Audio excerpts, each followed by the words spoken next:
এই পৃথিৱীত মানুহক দুটা ৰূপ লৈ পৃথিৱীলৈ পঠোৱা হৈছে, এজন পুৰুষ আৰু আনজন মহিলা। সৃষ্টিকৰ্তাই সৃষ্টি কৰা মুখ দুখন সকলোতকৈ সুন্দৰ, কিন্তু নাৰীৰ সৌন্দৰ্যক সৰ্বাধিক গুৰুত্ব দিয়া হয়। কিন্তু ছোৱালীৰ মনটো বুজি পোৱাটোৱে হৈছে পৃথিৱীৰ আটাইতকৈ কঠিন কাম, কাৰণ খং উঠিলেও মনত সদায় শান্ত হৈ থাকে। আৰু 18 বছৰৰ পৰা 20 বছৰ বয়সৰ ছোৱালীবোৰ লাজ লগা।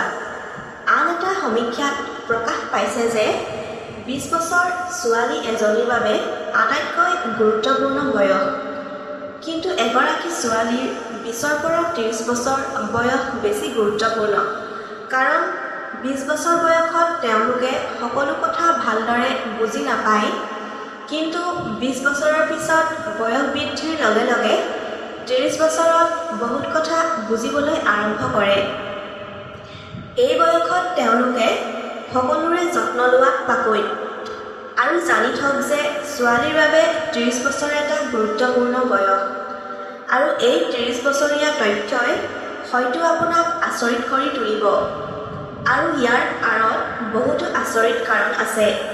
আজি আমি আপোনালোকক সেই সকলোবোৰ কাৰণ ক'ম। আচলতে 30 বছৰ বয়সত ছোৱালীয়ে শৈশৱৰ বিকাশ ঘটায়, আৰু এই বয়সত তেওঁলোকে আগতে কৰা সৰু সৰু কামবোৰক লৈ কাজিয়া কৰাটো এৰি দিয়ে, আৰু এই বয়সত তেওঁলোকে নিজৰ ভুলবোৰ উপলব্ধি কৰি সেইবোৰ ঠিক কৰাৰ কথা চিন্তা কৰে।